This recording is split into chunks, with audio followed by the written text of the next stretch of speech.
If you know anything about me, and you don't because I've never told you, then you'll know I am obsessed with Pokemon. I don't say that lightly either. It's no exaggeration to say that I'm thinking about Pokemon to some extent pretty much all the time, and have been since the day I discovered it in 1999. You see, I was different from my friends. They liked Pokemon and we were all into the craze together, but I didn't just love it, I was obsessed with it. Every new card, every new game, I didn't just want them, I needed them. I'll never know the person I would have been without Pokemon, because from the second I learned of its existence, it immediately just took over my brain like a body snatcher. I'm Parasect, and Pokemon is the mushroom that hijacked my mind and body and is now puppeting me around. Is that pathetic? Yeah, probably, but what have you done with your life? I've wanted to talk about my experiences with Pokemon for quite a while now, and given it's the 30th anniversary this year, it seems like the most appropriate time. I get that I'm a nobody, so no one actually cares about my experiences with Pokemon, but I'm doing this for me, damn it, I'm not here to impress you. I've actually had to trim this script down severely. The first draft of this script was like 2 hours long, I'm not joking, so this is very much an abridged story. If I don't mention something at all, then it just means it didn't really factor into my experience and wasn't relevant, so I didn't include it in the tapestry I'm weaving here. Anyway, let's try and keep some structure to whatever this is, and tackle it roughly in order. Tackle, see, that was a little Pokemon humor for you. Merely a sample of some of the riotous knee slappers you can expect going forward.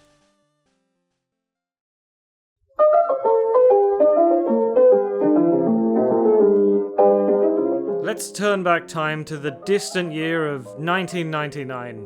Australia had won their second Cricket World Cup title, the Melissa virus was wreaking havoc on the internet, and if you were wondering, yes, the Santer Commission had indeed resigned due to corruption. Meanwhile in media, Smash Mouth had just released All-Star, marking the point at which the years started coming and apparently refused to stop under any circumstances. And last but not least, this new Pokemon thing was exploding into an insane phenomenon and making my parents wish they'd never been born. The first time I ever heard the word Pokemon, I was probably around 7 years old. I was at my grandparents' house, this is in the UK, by the way, for context.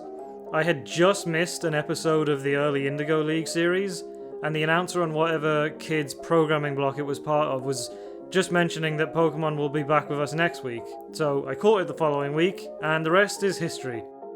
Because it's all so long ago, God, where does the time go? To give you an idea of how early this was, it was much prior to the St. Anne episode, but I can't remember exactly where. I just know it was before that episode, because by then I was watching it every Saturday on SMTV Live. Hey, do you remember SMTV Live? Featuring Ant and/or Deck? The morning I was watching that episode in particular became a core memory for some reason. Sitting on the end of my parents' bed, watching the small TV in their room downstairs. That episode in particular really stuck with me. I think of it any time I see Eradicate. I wish I could remember which I discovered first, the video games or the cards, but I do remember my first experiences with both of them. For the video games, I was at some after-school thing with a few of my friends one evening, along with kids from some other schools in the area. One kid had his Game Boy, the original grey Game Boy, and he was playing either red or blue. But this was the old days, so it was black and white. But not black and white, because they hadn't been invented yet. This is a Pidgey, and this is a Weepinbell, he informed me. The first Pokemon battle I ever saw, probably. My first hands-on experience with the cards came very shortly after they began showing up at school. I had presumably mentioned them at home, so one day I came home to find that my granny had bought me the two-player starter set, the one with Machamp in it, and the highly choke-onable fish tank bead damage counters. What was the first Pokemon TCG product you choked on?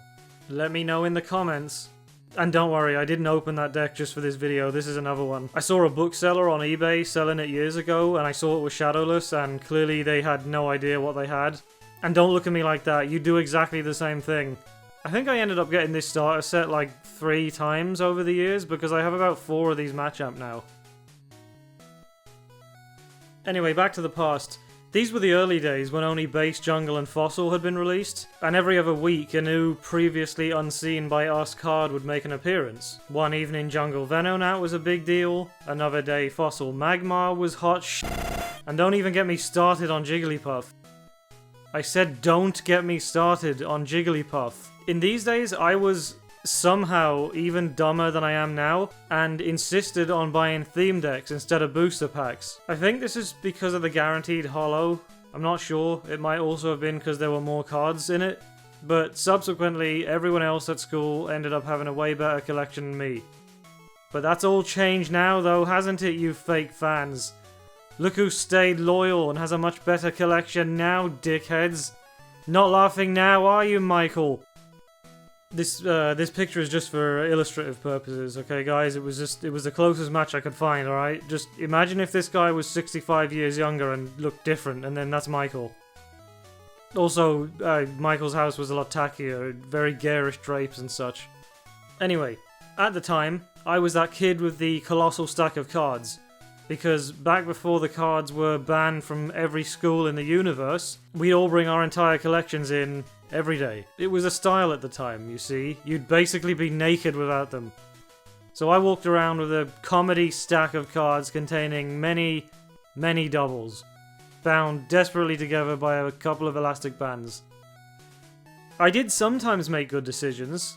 The first time I ever bought a specific single card was the original Mew Blackstar promo. Mum brought me to a card shop near where we lived in London. Behind the counter and beneath its glass lay these mystifying cards I'd never seen before. Japanese Neo Genesis prior to their English release. I think I ended up getting a few packs and I pulled Typhlosion. Is it 17? The one where he's standing in front of a tree. It's really hard to grade. But I was there for Mew. This is the very scamp right here. The non-holo one. I got the holo much later. I know I've kind of skipped over Rocket, but that set kind of just came and went without much fanfare among us. I think it made less of an impact because it was the first set consisting entirely of Pokemon who had already appeared at least once, so it was a bit less exciting. My first hands-on experience with the video games was actually at my communion of all things. Yeah, I'm not religious whatsoever, and neither are any of my family, but I went to a Roman Catholic primary school, so it was mandatory to get in, etc, etc. It's just how religions pad out their subscriber count. Anyway, I don't know why, but my parents got me a present for the day. Actually, two. They got me the Grape Purple Game Boy Color and Pokemon Red version, which, come to think of it, is kind of an insane present to get outside of her birthday or Christmas. My granddad was over. I think we had a cake or something. You know, the traditional Holy Communion cake. I think it was Colin the Caterpillar. As Grandad sat on a small chair in my room, using an upturned toy box as a table for his cup of tea and a bit of cake, I was experiencing the first ever moments with a video game series that would restructure the chemistry in my brain for life. I remember delivering Oak's parcel and then getting the Pokedex for the first time, sagely and wrongly informing Grandad that I would get my first Pokeballs upon completion of another task for the Professor. I think I got it into my head that you'd just keep doing jobs for him and he'd keep giving you stuff. I don't know why. I wanted to sound smart. These earliest, most prehistoric days of my experience with Pokemon, not being able to find the way through Mount Moon for days until an older kid showed me, talking to the guards at the Pokemon League gate near Viridian City and wondering when I would be able to get through and what badges were they even talking about. How far ahead of me did this game stretch out, and so on, are still some of my favourite memories. It's something you can never recapture. There's another Pokemon joke for you. I mean, I didn't even have a concept of what an RPG was at this point. This was one of my first ever video games, full stop. Not just my first Pokemon or RPG. Back then, the world of Pokemon felt so opaque around the edges, like ancient world maps missing half the countries. So many myths and urban legends. I couldn't believe, years later, when I found out that while Mew was not in fact beneath that truck, the truck itself did exist. Or that there was a separate, legitimate Mew glitch that actually worked. This was like finding out that some other made-up thing was real. I couldn't think of an example that isn't a toxic conspiracy theory, but you get the idea. Speaking of Mew, again, one of the many Mew rumours going around during this time, at least in my school, was that if you read all the diaries in Pokemon Mansion in chronological order in one go, it would cause a wild Mew to appear. But, I mean, I never had the attention span to actually bother trying this. We didn't discover things like missing no or significant glitches in general until secondary school. Long after all my friends, who as mentioned were disloyal fake fans, had abandoned the series for not being cool enough for their fragile egos to handle. It's trendy nowadays to say that the Gen 1 games were riddled with bugs to the point of being unplayable, and it's a shame so many people want to be objectively wrong, deceitful, lying criminals about this. You are not encountering a significant bug in this game unless you go out of your way to do so, and none of us ever did, because as I said, we didn't know about them. I don't remember too much about how we all played compared to one another, but I do remember that my own claim to fame was being the only kid in school to have a level 100 Pokemon. I'm not sure why no one else ever got something to level 100, apart from the obvious fact of me being a superior Pokemon fan, but me and my level 100 Gengar were kind of famous. However, my Gengar did lose my first ever Link battle to a level 100 Mewtwo. At first, both me and my opponent thought I had it in the bag, because the game tells you that Ghosts are at an advantage to Psychic types, and then he was promptly one-shot by Psychic because I forgot about the part Poison type thing. Also, the other kid was cheating, I mean really, Mewtwo? Come on. An artifact of Generation 1 for me is that Pokemon like Jynx, Lickitung and Mr. Mime still feel extremely rare and special because you could only get them from one in-game trade and they were nowhere in the wild. And I don't know why everyone makes such a big deal about Chansey in the Safari Zone. It doesn't hold a candle to Tauros, who I swear is borderline impossible to catch. A 1 to 4% encounter rate, instantly escapes from every single ball and flees immediately every damn time. Getting a Tauros in red and blue is absolutely miserable. I just use the Mew glitch for it nowadays since it's clearly impossible. Just ignore me catching one no problem in the footage I recorded for the video. It knew I was recording and it wanted to make a fool of me, that doesn't count. I did eventually get yellow version. I think on holiday to Ireland, where we went every summer because that's where our whole family is. I remember struggling against Brock big time with a team of random Pidgeys, Rattatas and Caterpies because I just didn't have the wherewithal to actually train anything to see if they maybe learned something useful. Actually, now that I think of it, what is or was your default way of beating Brock in yellow? Because for my entire life since I figured it out, by which I mean read it in a guide, I've always assumed that the intended strategy is to catch a Caterpie and then evolve it to Butterfree so it learns Confusion. But years later I learned that virtually no one else does it this way, and everyone just gets Mankey or Nidoran for double kick. So I'm curious which is more common. In these days, my only experiences with the N64 were when visiting my friends' houses, where we'd play Stadium together. I never owned a Nintendo 64 growing up. My first console was a PlayStation, which I've stuck with ever since. One of the most specific things I can remember about Stadium is how eye-wateringly funny we found Charmander's flamethrower animation. I can still remember the day that we first noticed how funny it was to us, and then just making him do it over and over again. Dig was also considered pretty funny as well, the way they just spin while standing upright and not moving, and then tunnel into the ground. Outside of the TCG or the video games themselves, me and my friends did also dabble in various other Pokemon things from time to time. Notably that Panini sticker album, we all went on a side quest for a few weeks trying to complete that. Or the Topps cards. But these were always sort of a consolation prize tinged with disappointment. They were never anywhere close to as desirable in the same way as the TCG. I vividly remember learning my cousin also collected Pokemon cards, and being really excited because he'd mentioned he had ones I didn't, and then the next time I saw him it turned out he meant the Topps cards, and my disappointment was immeasurable because now there was no point trying to screw him over in unfair trades for cards I didn't have. Just kidding. No, actually no, you know what, I'm not kidding. We all did it, so just get off your high horse. A specific item from back then that I absolutely loved, to the point of getting it twice, was the collector sticker album thing. I had so much fun filling in the entries and putting in the stickers, although I was never entirely clear on whether I should be going off my card collection or the video games. Do I say I have Weedle because I caught one in red, or do I say I have Weedle because I have the card? And if I start the game again, should I cross it out? I love this album so much, and I have some core memories of messing around with it on weekend mornings at my grandparents' house. Many years later, I actually managed to obtain a third copy. This one somehow is not only still in amazing condition, but with all the stickers still unpeeled. This one will remain untarnished in my collection, of course. Eventually, rumours and snippets of info on a mysterious second set of Pokemon games began to circulate. I still have some old magazines from before the release of Gen 2 in English. I love these time capsules so much. Filled with misunderstandings of what would be happening in the games, and wrong details, and weird romanized Japanese names. Some even having that amazing and extremely weird and wrong art. Look at Celebi, what the f did they do to him? Generation 2 is firmly where the craze began waning among my friends. It was still going strong enough for Crystal to be a big hit with a few people, but it definitely seemed to peter out fairly soon after this.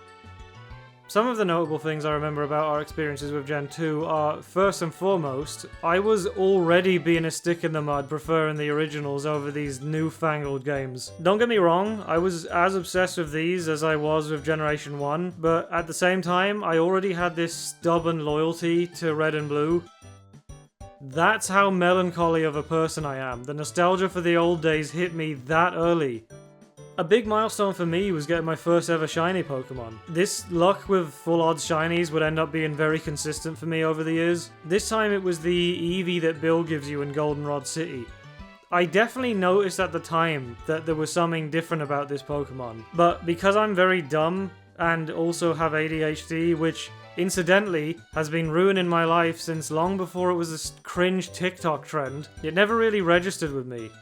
There was also the fact that the concept of shinies was still unknown to us, so I didn't really know it was something that rare. And of course I eventually reset the game and lost it. I only realised what it was years later. Of course we all had the customary struggle with Whitney's Miltank. She was definitely our first roadblock, although to a lesser extent so was Azalea Town if you picked Chikorita. I remember Bugsy and Silver both feeling much harder if you chose her.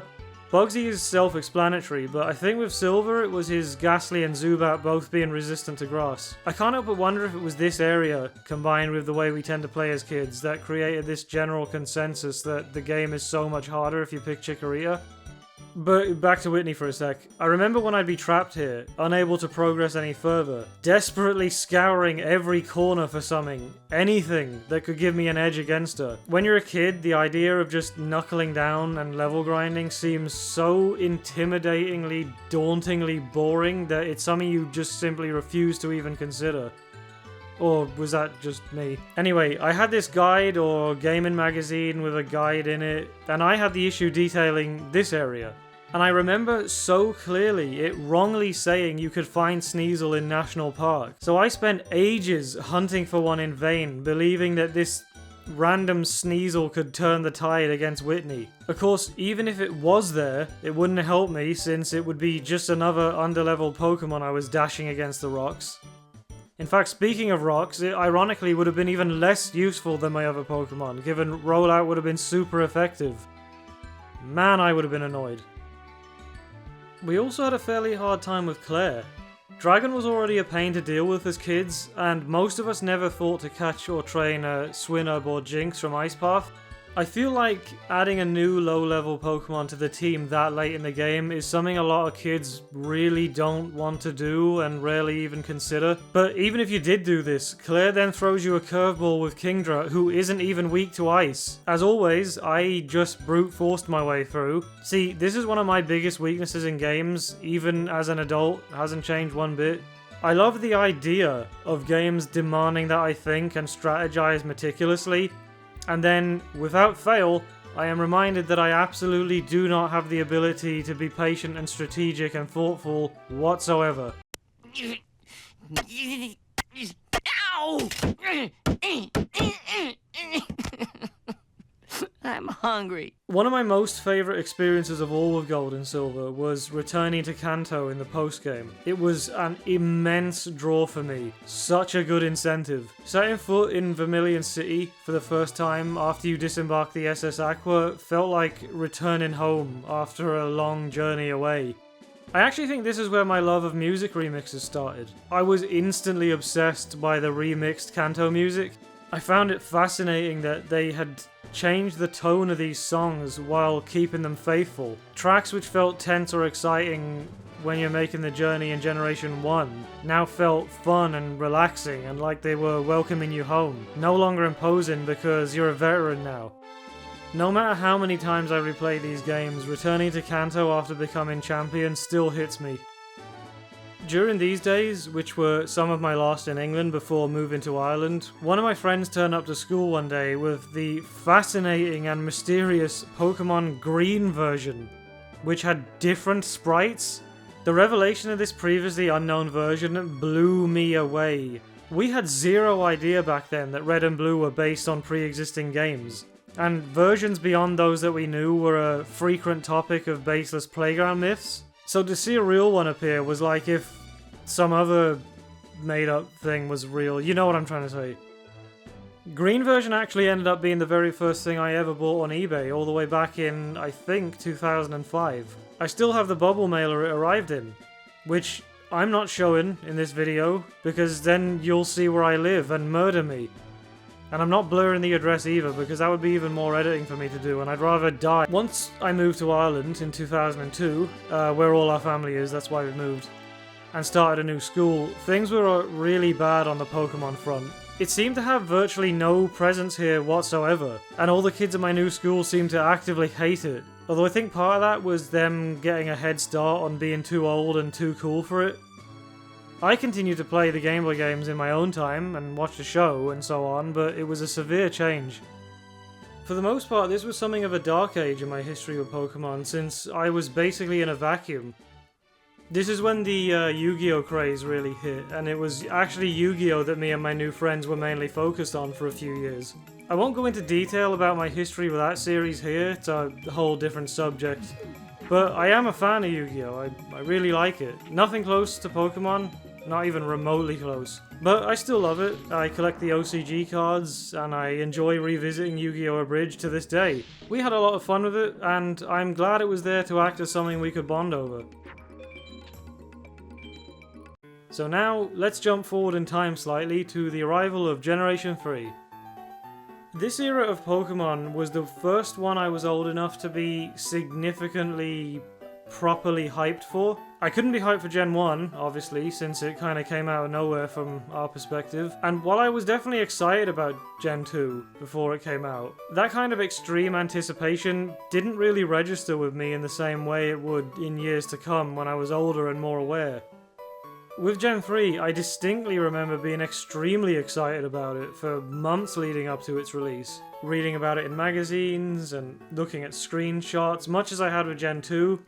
Making up totally fake names for the new Pokemon so I could sound smart to my cousin and so on. But this time with more awareness of what a big deal a new generation of Pokemon actually was.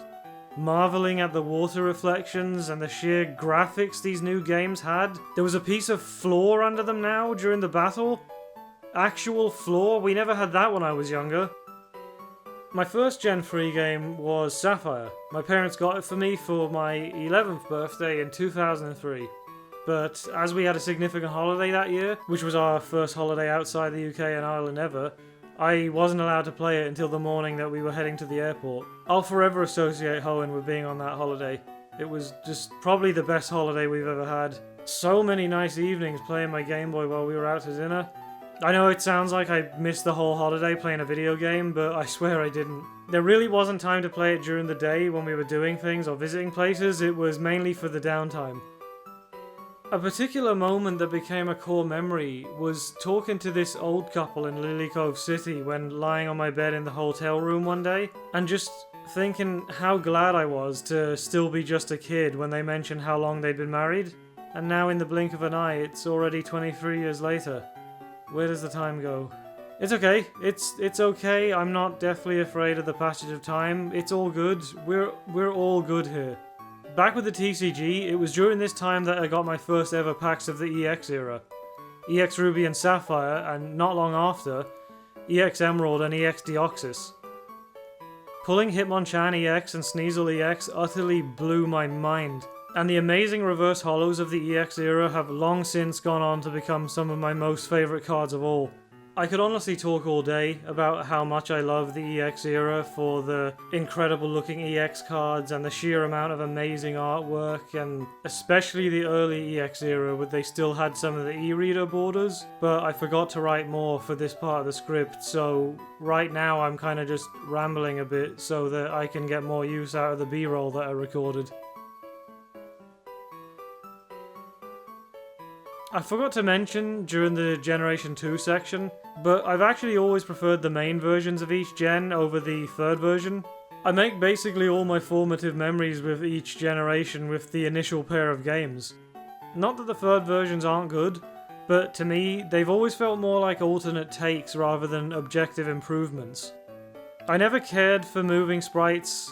All they do is slow the battle down in my opinion. And often they make needless aesthetic changes that I neither love nor hate. Although I lean slightly more towards not liking them because they change the vibe that I remember of the region. The worst example being the interior of Meteor Falls, which looks incredible and dreamlike in Ruby and Sapphire, but was wrongly turned into a boring, dull, grey hole in Emerald, completely destroying the vibe. As for the story changes, I generally don't agree that they're improvements. They're just changes. Not bad by any means, but I certainly don't agree that they're objectively better. Okay, Platinum is an objective improvement over Diamond and Pearl story and pacing wise, but that's the only exception. And this talk of third versions neatly brings us on to the topic of remakes. I don't know when I first became aware of the Generation 1 remakes. It feels like they were just suddenly there. I might have read about them in a magazine or something beforehand, but I'm really not sure. What I could never forget, however, was my first hands-on experience with them. It was around when I had to go to hospital to have a procedure done. It was nothing serious, I wasn't gravely ill or anything, thankfully. But anyway, it was around this time that my granddad got me not only Pokemon Leaf Green version, but also a Game Boy Advance SP. He really was the absolute best, way better than I deserved. If you didn't grow up pre-backlit screens, you will never be able to appreciate just how legendary of an upgrade the SP was. And mine wasn't even the backlit model. Mine was the earlier frontlit one, but it was still a whole new universe of being able to see what was happening on the screen without needing night vision goggles. Most of my recovery period back home was spent playing Leaf Green on my fancy new contraption. It was such a nice period of time. Off school for what felt like ages and just getting to watch TV and play Leaf Green all day. At some point my Leaf Green cartridge almost got thrown out, and by almost I mean did get thrown out. I was looking everywhere for it one day and I don't know why, but I got the idea to take the bin bag out of the outside bin and start sifting through the rubbish, and there it was. I have particularly strong memories of the Sevi Islands as well. I really enjoyed those. I never owned a GameCube until well over a decade later, so I never had any experience with the GameCube games of the time. I mean, I have experience now, but not enough to really justify putting them in a video. The Generation 3 has a very unique, isolated feeling whenever I think about it. I had no one to trade with between the Game Boy games. No access to any of the GameCube games, as I said. Fire Red and Leaf Green are notoriously strict about letting you complete the Pokédex, and as with Generations 1 and 2, going to any real-life events for event Pokemon was absolutely beyond out of the question, even though I really wanted Jirachi and Deoxys. By now, my Gold and Silver version's batteries had died. This was long before the idea that I could replace the internal batteries would ever occur to me, so it just added to the lonely feeling this era had for me. I did go back and complete the Hoenn regional decks though when I learned that you could get a bonus Johto starter, which was a huge incentive given how inaccessible most Johto Pokemon were during this time. Long before any Gold and Silver remakes were even a vague possibility. It was fun for the most part, but my god, Hunting down Chimecho on Mount Pyre almost drove me insane. I genuinely started to wonder if they had forgotten to program it into the game. I have never had to spend so long hunting for a non-shiny Pokemon in my life, and if you think I was gonna do it again just to get footage for this video, then you are sorely mistaken. Okay, I did, but still. And speaking of Mount Pyre, while I was recording footage for the video, not only did I run into a full-odd shiny Shuppet while I was in the area, but I also caught Pokerus a few minutes later. This has to be the rarest sequence of events that's ever happened to me in a Pokemon game. I can get a random shiny and Pokerus within minutes of one another, but I can't get a damn shiny Celebi after like 3 years of soft resets.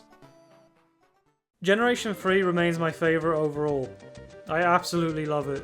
Even its inaccessibility, while annoying, gives it a sense of mystique for me. I have a GameCube and Colosseum now, so if I wanted to spend a ton of money to get the remaining games and hardware I need, I could theoretically complete the Generation 3 National Dex at long last, but I'm currently fighting the impulse to do that. I had largely stopped following the anime by this point. I had watched it up to, I think, Advanced Challenge, whatever the last Generation 3 series was, although a big development for us was getting Sky Summer around this time. We had never had anything like it when I was younger, we were way too poor, and it was an incredible feeling to realise I suddenly had access to the older seasons again. One of the very first things I ever watched on Sky back when it still looked like this was Indigo League, specifically the two-parter with Sabrina and the Ghost Pokemon. I also discovered Pokemon Chronicles one summer holiday, which I had been completely unaware of at the time. And that's all the notable things I can remember about my Gen 3 days. Moving on. I have a very distinct memory of my introduction to Generation 4. It was seeing the Japanese trailer for Diamond and Pearl on YouTube and being astounded by the graphics having bits of 3D. Bits of actual 3D. We never had that when I was younger. Now we had bits of floor and bits of 3D. God, technology was so novel and optimistic back then. Now everything is a horrendous nightmare I can't wake up from. Oh, how I would come to hate 3D once the series made the ill-fated transition to full 3D. But for now, it was new and fun. I first played Generation 4 on my original model DS. Remember the silver one with the now oddly small looking screens? This was the single most futuristic thing I had seen in my life when I first saw an article teasing it shortly before release. I was sure I would never be allowed to get one. It looked like it was from space. It was probably going to cost €40,000. So I started with Pearl, and most of my memories of Generation 4 are many extremely late nights on summer holidays, playing it into the wee hours of the morning at my grandparents' house when Grandad was over on holiday from London. He didn't give a crap how late I stayed up, so we'd just hang out watching utter crap reality TV like Big Brother way into the night, laughing at how terrible it was. We were watching it ironically, you see, totally not actually enjoying it as a guilty pleasure. I distinctly remember doing a lot of egg hatching and level grinding my team up for the league, while also having a rough time figuring out what grass type I wanted to use. I eventually settled on Carnivine, and promptly gave up on it because I couldn't be bothered. I also went through a brief phase of using that feature where you can encounter different wild Pokemon depending on what GBA game you have inserted, and I remember spending a while transferring loads of my Pokemon up through Powell Park, which was way more frustrating than it needed to be, by the way, because rarer Pokemon were harder to find in the grass. So I spent absolutely ages running around trying to find my Pokemon that I already caught. Yeah, I don't have footage of this, by the way. I'm not playing on a DS. I mean, I am. Wink. All footage in this video is me playing on native and legitimate hardware and pointing a camera at my TV. It's just a really good camera.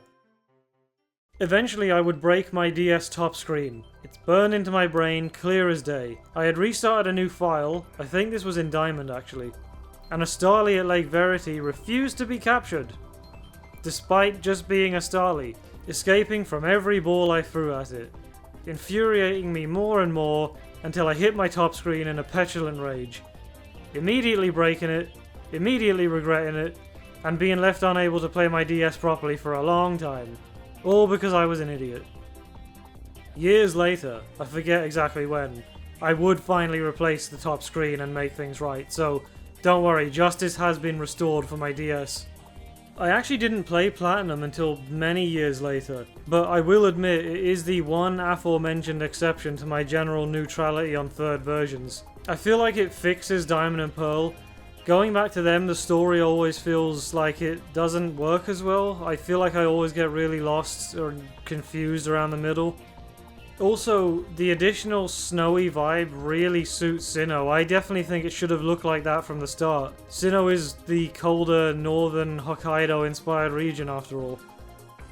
Beyond the games, I think it was around this time, maybe late Gen 3, early Gen 4, that I really started to engage more with Pokemon Online. We only really had a home computer with internet access by roughly 2006, I think, so it hadn't really been a realistic prospect until then. I remember having a lot of fun watching people upload their online matches in Pokemon Battle Revolution and Diamond and Pearl, and I enjoyed reading Smogon pages relentlessly. I visited other fun sites and I was big into ROM hacks, or rather, watching people play ROM hacks on YouTube. This is when I discovered the incredible Pokemon Brown version. Brown version blew my young mind. It felt like a lost entry in Generation 1. I couldn't get enough of it. It didn't force terrible fan-fiction story writing or ill-fitting horror gameplay into the series. It just stayed true to the official games. It'd be a while before I learned out how to actually access and play hacks like this myself, but in the meantime, I just watched any gameplay videos I could find on YouTube. Each time desperately hoping the person in question would actually finish the damn game. Another aspect of the fandom I was quickly obsessed with in this time were music remixes, and there was one channel that ruled them all in my opinion, and still does. As soon as I planned on making this video, I knew I had to mention Poker Remix Studio. I cannot tell you how much time I've spent listening to their work over the years. They're almost never active anymore, but I cannot recommend enough that you check out their work. Over in the TCG, I was delighted when I saw that Diamond and Pearl base set finally, after many years, reintroduced the Pokédex info flavor text thing to the cards. As much as the EX era is my favourite, I really did miss this detail. And we got an amazing follow-up to original EX cards with Level X. I can never decide which I prefer between the two, but I adore them both, and Electivire Level X, in particular this one, is actually one of my top 5 favourite cards of all time, maybe even top 3. For ages at this point, we'd been praying for Gen 2 remakes to be able to access all of the Pokemon so hard to obtain in Generation 3. I think these old pre-Heart Gold Soul Silver mock-ups look so good. I never could find out who first made them, but they've stuck in my mind since I first saw them. I also remembered seeing some doctored screenshots of what I think was Fire Red and Leaf Green being made to look like genuine leaks of these unconfirmed remakes. The weird thing is, despite having been so eagerly awaiting these remakes, I can't actually remember my first time playing them. I do remember that it felt incredibly surreal though to be finally playing them after hoping for them for so long. It didn't feel real, honestly. It's so hard to describe the feeling. The original Gen 2 games had been unplayable to many of us for so long by this point due to the internal batteries running out that this truly felt like a genuine return to Johto in a way the Gen 1 remakes didn't, given how much longer the batteries in those games would go on to last. I mean, my original Red version only ran out a few years ago as of making this video. By this point I had a DSi to replace my still damaged original DS, and it felt like a huge leap, reminiscent of the jump from GBA to SP but not quite as extreme. The DSi screens just feel so much bigger and brighter, so getting it for Christmas just to finally be able to play games I already had felt incredible. My luck with full odd shinies continued. I caught a shiny Gligar on Route 45 one afternoon while sitting in the living room when my dad and granddad were watching TV. As for the cards, this Electrode Prime that I pulled during this era, before sitting in a binder for years, was the first card from my personal collection that got graded a 10 when I finally started getting into card grading years ago. And since you asked, no, I'm not interested in getting into a debate over whether or not card grading is good or bad. It's not 100% a scam, and it's not 100% objective and infallible. There we go, we settled it once and for all, well done us. I can't think of a smooth transition to start talking about Generation 5, so I'll just mention that one of the earliest things I can recall about it is when they revealed Zorork, and that is pretty much it. While I never fell off Pokemon, Generation 5 definitely represented a significant drop in my engagement at the time. I feel bad saying that because over the years I've had time to reevaluate Generation 5 and come to realize that Black and White, and more specifically Black and White 2, represent the highest peaks of quality the main series would ever reach in my opinion, even if they aren't my personal favourites. By this stage, I truly did feel like the last Pokemon fan on Earth. I now officially did not know a single other person who still played the games or collected the cards. This is probably the only time that I genuinely believe that Pokemon could actually fizzle out completely. I, however, the biggest Pokemon fan in the universe, pre-ordered White version. I mean, how could I not after witnessing the majesty of Acorn Duck? It's funny, I originally preferred Zekrom. That's why I pre-ordered White version, but over the years I've come to prefer Reshiram. I think they're actually both really good. I remember heading to HMV one sunny afternoon on my way home from college after a long half day as usual, and collecting it along with a free Pokemon Black and White DS case, before starting it up on the train home as the guy with the food cart went past me without asking if I wanted anything, just like he always did. I can't say for certain why White version didn't leave a bigger impression on me. I played it all the way through, and I never had a particular issue with it. I suspect that it was due to the absolute wilderness that the Pokemon fandom had become. It kinda sucked the energy out of things. By this point, I was definitely trying hard to manufacture the same hype and enjoyment I had once felt in previous generations, and I think that kinda soured it a bit. It's not really the game's fault. I remember being impressed by how much of an improvement the graphics were over Gen 4 despite being on the same console. Specifically, it wasn't until I played White version that I noticed how stylized the scale was in Diamond and Pearl. Comparing them, the scale of humans to buildings and trees and other things feels a lot more accurate in Generation 5. Still stylized, but again, I'm impressed by how much it was developed. To be clear, I don't automatically regard more realistic or more accurate graphics as being better. I'm just specifically talking about how much they managed to do with another generation on the same console as the previous one. When I first played Gen 5, I was in college and very unhappy. I did not gel with it whatsoever, and I was always just eager to get the day over with and get out of there. It was actually the very beginning of a long period of what I would eventually come to recognize as depression. Now, whenever I revisit these games, I'm reminded of how I felt back then, when I was coming to these games as a form of comfort when I was so unhappy and directionless. So they're kind of still a bit bittersweet.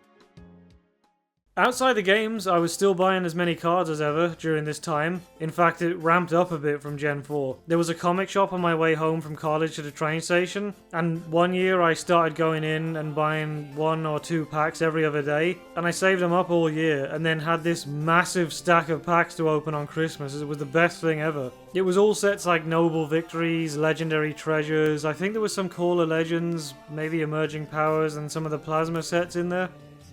Unfortunately, from this point on, my memories with the series become much more thin on the ground. I didn't know it at the time, but Generation 5 would be the last time the series would feel like the one I had always known and loved. From Gen 6 onwards, I would begin really struggling to enjoy it as I once had. I'm not saying the series instantly became bad or anything, but the whole vibe shifted a lot. I can't really describe it, but Generations 1 to 5 and Generation 6 onwards feel like totally different worlds. It was the first time that I grappled with the idea that the series was kind of leaving me behind, which, to be fair, is not the game's fault. I was like 21 by this point, so I was really not the target demographic anymore. From this point on, it gets harder for me to clearly organize my memories because they all start to blur together a bit. I've been a fan for so long that to me, everything post Generation 5 is modern. I remember getting Pokemon Y for Christmas, and my first time playing it. I remember the extreme novelty of the series finally having gone full 3D, which, as I mentioned, is not my preference, but it was something we had all wondered about ever since Pokemon Stadium on the Nintendo 64.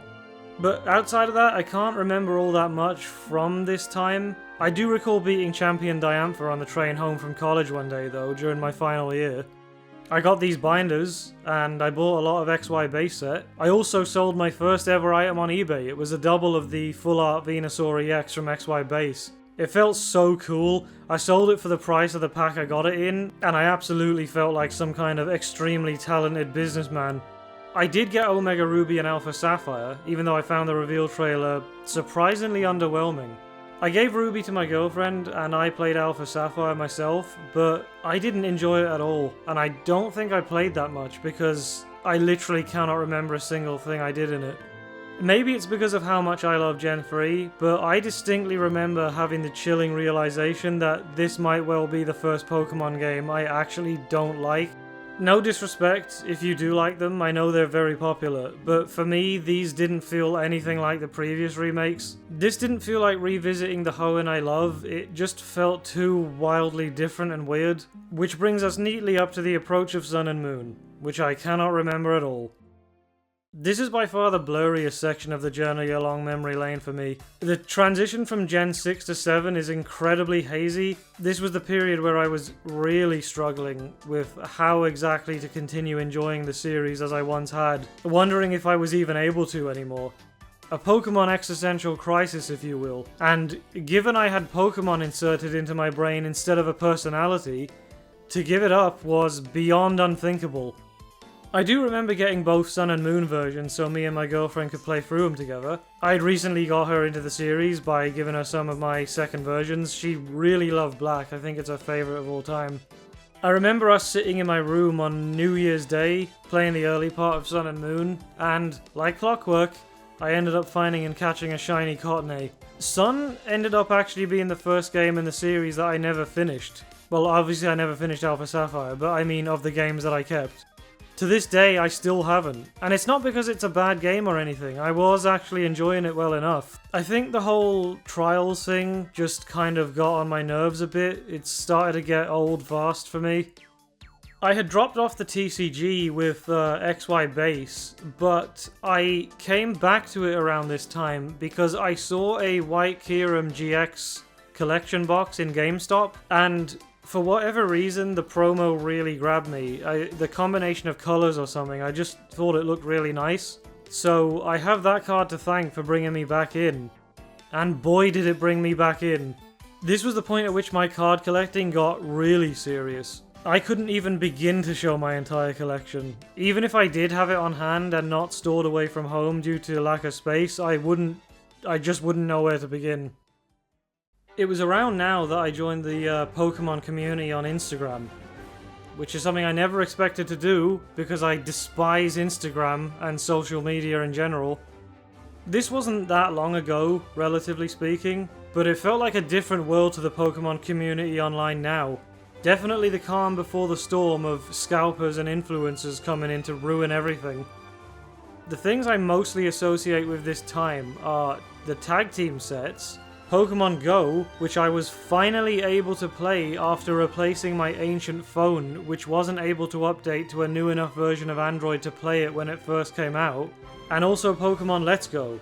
I don't care what anyone says, I love these games. Yeah, they're a much more casual experience, but as far as full 3D entries go, these are by far the best looking. The music is great, they feel so chill and relaxing, and shiny hunting in them is fun. I remember watching quite a few streams of people shining hunting in these when they came out. I spent a lot of time just hanging out in Let's Go Eevee myself and hunting for a shiny Staryu because Starmie is my favourite Pokemon of all and it has such an incredible shiny. I even recently bought Let's Go Pikachu, so I'd have an additional copy that I can continually reset to play again like I do with my old games. The earliest noteworthy thing I can remember about Sword and Shield was the ever-growing rumour mill leading up to the announcement. I watched those countdowns Pokemon was doing, where they posted a video about each generation, until they finally revealed Sword and Shield at long last. This ended up being the first generation that I played alongside other people online, in the sense that I was discussing it with friends on Instagram as we all experienced it for the first time. Which really added to the enjoyment, to be fair. It made it feel a lot more alive. I did some grinding for shinies right at the start. I wanted a shiny Corviknight and shiny Eldegoss on my team, so I got those as early as possible, meaning it was ages before I could actually get on with the story. And then later in the game, I ran into my usual full odd shiny.